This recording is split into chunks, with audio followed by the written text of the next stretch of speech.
Kazwai vana vaMwari, toda kutenda tichisangana panguva yekuteerera shoko raMwari. Patakucrossa mukati merimwe gore, munamato nechidiso kuti Mwari wenyasha ave newe sezvaambokuchengeta mugore ra 2022 pakaita kushanduka nekuchinja kwezvizhinji mukati mekurarama kwako. Asi ndinoimba kuti iko zvokwadi ndeyekuti Mwari akusvitsa pano patiri pamucheto wegomo, patakuparadzana negore iri tichipinda mukati megore iri. Zvii zvaungatakura kuyambuka nazvo uchipinda mukati merimwe gore? Ndo nyaya toda kuti tarise mukati menguva ino. Chii chaungatore muna 2022 upfuure nacho uyambuke upinde mugore 2023. Vamwe havasina chekubata, asi ndaingada kuti ndikuzivise wakagara pauri mukuteerera. Pane chaunogona kutakura chausingabirwi kana kutoregwa mukati megore rinotevera. Pane vane maexperiences ekubirwa mukati megore 2022, amboshanda atambudzika, aunganidza zvavapo. Asi ezwi patiri kudongorera mukati megore atakuteera, akabata shaya haana chainacho. Chii chaungatore mugore rino ugopfuura nacho uchienda kugore rinotevera? Deuteronomy chapter 34 verse 5 na verse 9 ndo patoda kuverenga ipapo. Zvino Mozisi muranda waJehovha akafa panyika yaMoabhi sekurayira kweshoko rake, akamuviga pamapani enyika yavaMoabhi pakatarisana neBhaari Piori, asi hakuna unoziva guva rake kusvika zuva ranhasi. Vhesi 9, zvino Joshua mwanakomana waNuni wakanga azere nomweya wenjere, nokuti Mozisi wakanga aisa maoko ake paari. Vana vaIsraeri vakamuteerera sezvakanga zvarayirwa naJehovha arayira muranda wake Mozisi. Panapa pari kutaura varume vairi, Mozisi naJoshua. Upenyu pakufambiwa kwazvo, pane paunosvika uchisvika pakuguma. Pane panonzi mazuva averengwa, pane vese vakaberekwa nomukadzi. Ndosaka Jove achiti iye, mazuva angu amhanya, zvandaironga zvakona iyo mifungo yemoyo wangu. Pamwe pacho anototi iye, mazuva angu anomhanya kudarika chirukiso chomuruki, pamwe anomhanya kudarika postman. Mazuva eupenyu anosvika paanomira. Upenyu uchasvika paunogwadama, uchasvika pazvinomira. There is a time to put a full stop. Izvozvo zvofanira kugara zvakarangarigwa. Kunewe iwe neni, pane vakakubereka mazuva mazhinji eupenyu, pane vakakuchengeta pakurarama, pane kwawaitarisa as the hope, pane vaikutandavadzira maoko pamanguva namazuva okushaya kwako. Asi gara wakaziva iyeye wawaitarisa kwaari, iyeye wawaivimba naye. Pane mangwanani anomuka kusina, zuva rake richavira, achagwadama, achagwizimba mukati mekofi. Zvaikosha kuti uzive pakati peupenyu kana wawaimba nawo kusisina, aunofanira kusara wakatemba kwaari. Ndiani? Deuteronomy chapter 34 verse 5 na 9 inoratidza kuti Joshua mwanakomana waNuni anoonekwa pahandover takeover. Moses araigwa, nyika ndiyo, asi iwe hauchapindi mairi. Vaizhinji vaida kupinda mugore 2022, asi havana kupinda, ndiwo vakapinda. Vazhinji nanhasi vane shungu dza 2023, asi havasi kuzopinda. Ndo vaitenga chingwa, ndo vaitenga mafuta ekuzora, ndo vaikuendesa kuhair saloon, asi hatizopfuuri navo. Pane pavachanzi zvaitwa zvaringana.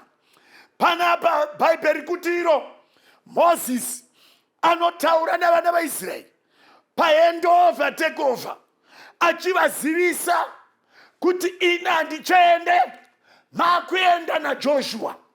Ngazvigare zvakazikamwa, achasara nemhuri yako ndiani? Achasara nekambani yako ndiani? Achasara nevana vako ndiani? Iwe kusisina wagadzira here vanogona kuita takeover panewe mukoma wanzi ndiwasara nemhuri? Baba namai vakafira mu2022, breadwinner akafira mu2022. Uchayambuka over Jordan uinei uye uinani? Nandiri kutarisa patiri kudzidza even now vanhu vazhinji vari kuchata this December, this festive season vari kuchata.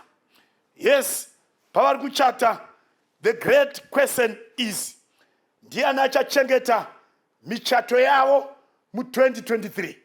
Chii chichachengeta mhuri dzavo mu2023? Kana ndiri kutarisa pane zvizhinji zvaunogona kunge uri kutopiwa pauri kuchata mugore ra2022. As you put on your blue and your white, as you put on your best, your golden and your diamond, as you put on that face of joy, that face of a new beginning in life, pane zvakawanda zvauchapiwa. But my question is, pane zvese zvauchapiwa ndizvo here zvichachengeta muchato wako? Are those things competent enough to keep your love burning, to keep the joy going on? Zvichagona here kuchengeta? Panapa pari tiri kuudzwa kuti iko Moses akanzi iye iwe uchaende kwakuenda Joshua. Saka pakaita handover, takeover. As I see things here, ndiri kuona Moses chii chaakapa kuna Joshua. Bhaibheri kutiro Joshua akapiwa 2 things. Akaiswa maoko pamusoro naMoses, nomva apiwa mweya waMwari. Those were the resources dzaakapiwa kuti atungamirire vana vaIsraeri kuenda navo kunyika yeCanaan. Haana kupiwa mombe, haana kupiwa mbudzi, haana kupiwa dzimba, haana kupiwa mangamera, haana kupiwa mabhiza, haana kupiwa zvinobatika. He was given the Holy Spirit and the wisdom. Ndochete zvaakapiwa. As I check, ndinonetseka. Akadi kungamupawo mbudzi dzakawanda nemombe nengamera nehwai. Akadi kungamupa those things that are tangible. It is God's character and nature. It is God's principle. Kuti kana kukupa, sometimes hakupi zvinobatika. He just give 2 resources. Anokupa his Holy Spirit and the wisdom. Kana daiverenga mukati meBhaibheri, verse inototiyo, imi varume garai nevakadzi nekuchenjera. Panoda vanoziva, panoda vakachenjera. Kana ungagara nemudzimai wako, what will keep your marriage ticking? What will keep your marriage going? Can I ask this question? Is it the things? Is it these and those? Is it the tangibles? Chichi chaita kuti muchato wako uwe ticking and going as you move into 2023. Chichi chaita kuti family yako iwe in joy and peace as you move into 2023. Chichi chaita kuti rudzi rwekwenyu mugare in unity as you move into 2023. Chichi chaita kuti church yako irarame ichinamata Mwari in the power and the glory of God. Chichi chaita kutiko kambani yako ite move ahead without liquidation. Mugora 2023. May I tell you, you need the 2 things. You need the Spirit of God and the wisdom of God. Those are the 2 the two renewable resources. Ndiri kutarisa kuti Moses anoisa maoko pamsoro pa Joshua, or aisa maoko oblessa Joshua. In that order, ndiri kutarisa kutiko Moses anonamata kuna Mwari. What does he request? Anokumbira mweya waye pari udzike pano Joshua. The spirit of Moses yaitaura na Mwari. Moses akaziwa Joshua must continue to communicate with God. There must be a communion that communicates. There must be a communion that interacts with the divine. There must be a communion that always faces the divine in the world to come. Moses aziziwa akati izozo zichaitika bedzi kana mweya wa Mwari wapana Joshua. As you enter into 2023, may I tell you one thing: there is one being, there is one power, there is one office, there is one being that you must continue to interact with if you are going to survive. Where the champions are going to fall, it is no one but God. Only the Spirit of God will allow you to continue that communication. If you want to continue, kupfeka kumeso kunonyemwerera, kumeso kunosmaila in a storm, kumeso kunosmaila when the whirlwinds are blowing, kumeso kunosmaila when things are not good, kumeso kunosmaila when there is no bread on that supper night, kumeso kunosmaila when there is no new dress for your wife, kumeso kunosmaila when your children can't put on anything. You need the Holy Spirit. He can keep you moving. He can keep your bones moving. He can keep your life going. When things appear to be empty, when things appear to be away and falling apart. Rega ndikutaurire zvazvinoda mugore ra 2023. Moses akanamata kutiko Joshua ave nemweya mutsvene, because mweya mutsvene aitendera Moses kuona face to face, kumeso kwa Mwari.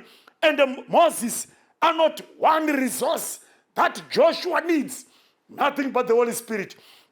Moses aizviziva kutiko nemweya mutsvene vaIsraeri putsu dzavo hadzina kubvaruka, miviri yavo haina kurwara. Moses aizviziva hembe dzavo hadzina kusakara, hakuna vakaneta mujecha nemurenje, vakafamba vaine upenyu. When they needed water, there were streams in the desert and streams in the valley because of the Holy Spirit. Moses aizviziva kuti the Holy Spirit can preserve life. Anogona kubereka vanhu, kumsana akafamba nawo. Moses aizviziva Joshua need one resource, and that resource is the Holy Spirit. Moses akatarisa anoona kuti as Joshua takes over, zvichanetsa kudhila navana vaIsraeri. Vana vaIsraeri vanotaura zvavanoda. It shall be difficult to rule and to reign them. Zvichanetsa. Moses aizviziva it shall be difficult kutonga nyaya dzavana vaIsraeri when they come into the land. Vakunetsana, vakuvengana, vakumukirana, vakuskimana, vakugodorana, vakutorana vakadzi, vakudyisirana minda, vakubirana zvipfuwo. It shall be difficult. Pachana the Holy Spirit who can take over. And Moses anonamata that Joshua have the one resource, and that resource is no one but the Holy Spirit. And Joshua was supposed to teach vana vaIsraeri, to counsel vana vaIsraeri to continue the visions of heaven. Canaan, Joshua kuti aite izvozvo was supposed to remain humble, and yet the great strategist pakurarama, pakutungamirira nepakuita kwose, unogona kunge mari mubank uinayo, kambani yako iri kuita move on the wheels, But I tell you, until your company moves on the wheels of the Shekinah glory, on the wheels of the cherubim, on the wheels of the seraphim, on the wheels of angels, you are not going to survive the competition that shall bring with the 2023. You will not stand. Pachada, the Holy Spirit and the Spirit of God. Pachamuka zvikara mugora 2023 zvinoruma zvinodya zvine mazina eshumba neembada. Pachada vane mabhonzo akaedzwa netara for them to move on mugora 2023. Only those whose teeth has been sanctified and trained and skilled by the Holy Spirit ndo achagona kurarama mugora 2023. So Moses says, Joshua, you need the Holy Spirit. Zvikanzi Joshua aifana kunosangana ne the mighty men of Ai. Aifana kusangana na King Og of Bashan, na King Sihon of Heshbon. Aifana kunosangana nema Amalekites, nema Hittites, nema Hivites, nema Gibeonites. Aifana kunosangana ne basa rakakura rekukunda those Gentile nations tsairarama mukati menyika yoyo. My brother and my sister, mune vanhu mu 2023 whom you know not, but you shall know them very soon, who are going to be your competitors pamsika wako nepa business rako, unless yours is sanctified and sprinkled by the blessings of the Holy Spirit. You are not going to stand. Moses are not. Joshua needs the Holy Spirit. When my giants are falling down and the young ones are taking over, Chii Chaungatora accept the Holy Spirit. They need the Holy Spirit. They need the wisdom. Those are the two resources. Zakapiwa Joshua. You need just two things: wisdom and the knowledge and the Holy Spirit. Zviri zviri. Those are the things that you need to move ahead. You might be giving up as I talk. You don't see sense and the need. Yekupinda mugora 2022. May I encourage you just to make sure you have two resources: the Holy Spirit and the wisdom of God. The wisdom in the word of God. You can move in the jungles of that year. Unogona kufamba mukati megungwa rine zvikara, chikepe chako chikasanyura. While others are falling side, left and right, you can move ahead and arrive to your desired destination. Only kana win the two resources. May I tell you that the secret of Moses was the Spirit of God and the Word of God. And the secret of Joshua, pakapinda mnyika yeKenani, was the Spirit of God and the Word of God. Urikuzviziva here kutiko even Elijah panga kupesana na Elisha akwenda kudenga, Elisha knew what to request. Akakumbira double portion of the Spirit of God. Vana vauri kunochengeta mugora 2023 vakatenderedzwa netototo, nekambuchi, netumbwa, nembanje. Ndo vana vauri kunochengeta mugora 2023. Mhandara dzako dzichapfimbiwa nevakagungwa, nevakanwa tototo nemitoriro. Ndo vachapfimba maposebo vakwasha vako, unless those children are sprinkled by the waters of the Spirit of God. Zvichanetsa mugora 2023 that inini inflation shall continue to eat like the cankerworm, negwatakwata, nempedza chose, unless you are sprinkled with the wisdom of God. You are not going to stand. That inini chakadya mombe mu 2022 chichadzidya mu 2023, unless the Holy Spirit akapreserva vana vaIsraeri for 40 years, akapreserva Caleb and Joshua, akakuchengeta. You are not going to stand in 2023 unless the Holy Spirit takes over. Iwewe nemwana wamai vako, you are not going to remain united and eat on the same plate. Muchavengana mukaroyana unless iwewe you have the Holy Spirit and the wisdom, zvichanetsa kuunita mudzimai wako nemudzimai womuningina, muchasangana parufu rwamai vako chachituna, ndochete chichakuunita. Unless you have the Holy Spirit, you are not able to stand. And Joshua needed the two resources, the Holy Spirit and the wisdom of God. Shall I pray for someone who says, like Joshua, akazoita meet the commander from heaven. When I meet the commanders of this world, I need the Spirit of God. For me to remain the beloved of God and meet the commanders from up yonder, I need the Spirit of God. Kunamatira, Mwari wakubatsire, wakuitire zvakanaka. As you bid this world, this time and this year, farewell. As you bid 2022, farewell.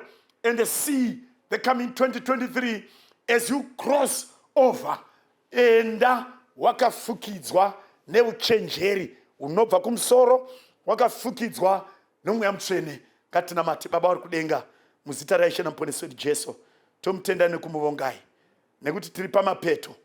Paiva naMozisi naJoshua pasi pegomo reMoabhi, pasi peBaal Peor, pavakaparadzana, umwe okwira mugomo, umwe akuita crossover.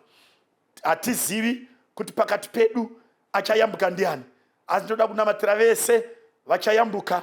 Havagoni kuenda mhiri kana vasina mweya waMwari, vanogona kuenda mhiri only on one condition, only kana vaine mweya mutsvene, ndo chega chichavachengeta mukati megore rinotevera. Kana vaine mweya waMwari, only those with the Spirit of God are those whose marriages are going to stand, whose families are going to survive, whose companies are going to live. Only those with the Spirit of God, vane ushamwari ucharamba uri ushamwari, usingachinji kuita ushamwari hwevakaroyana nevanovengana. Avo bedzi vane mweya waMwari ndo vane vana vacharamba nekudzivisa mweya wetototo nezvese zvinodhaka zvapedza rudzi gwanasi. Bedzi vane mweya waMwari ndo chete vacharamba vari rudzi runoramba ruchiziva kuti kuna mukoma navatete. Only those vane mweya waMwari ndo chete vachagona kurarama pamarketplace yemaideas anoti iye Mwari asina basa, kunamata akuchabatsiri. Only those vane mweya waMwari ndo vachagona kurarama in a secular world and atheistic world. Only those vane mweya waMwari vachagona kupreserve in the faith of their Christianity. Ndevavo bedzi vane mweya waMwari. As I pray for those who wish to be filled with the Holy Spirit so that they can conquer the demands and the stresses and the depressions of the coming year, the challenges. Ndochete vachagona kurarama vasingaremerwi negore rinotevera, vasinganetswi nekuchemedzwa nemipata nemakomaro. Ivo bedzi vane mweya waMwari. I pray that may you fill those who listen to this message with a desire to remain the children of God. In Jesus' name, amen.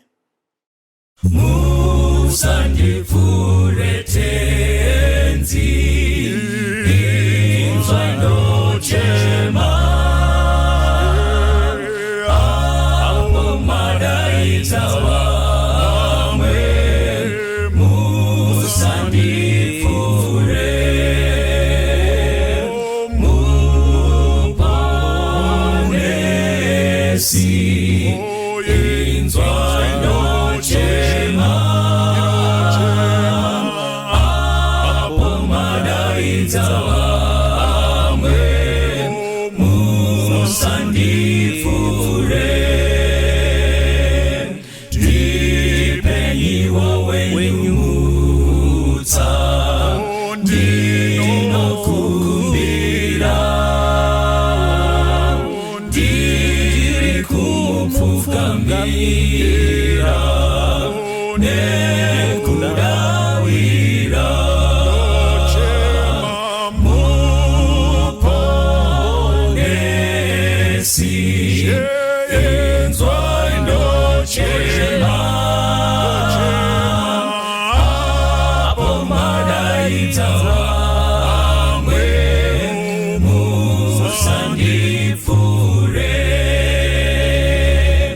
kusimbira Yesu dino kuchaka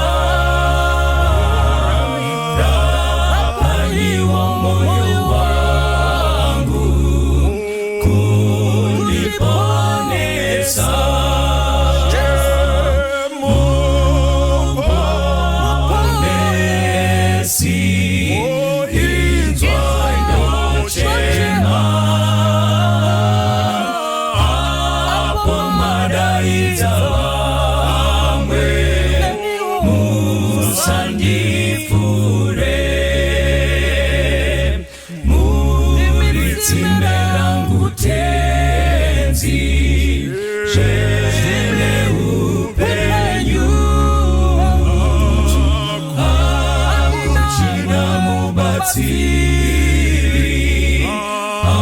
Asimi Jesu Chema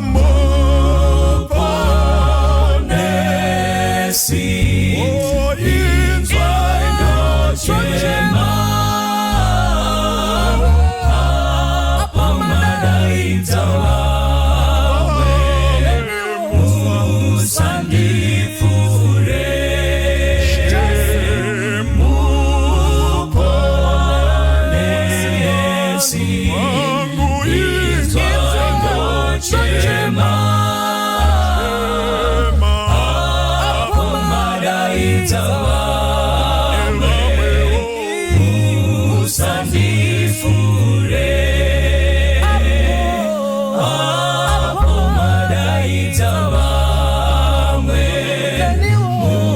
Musandifure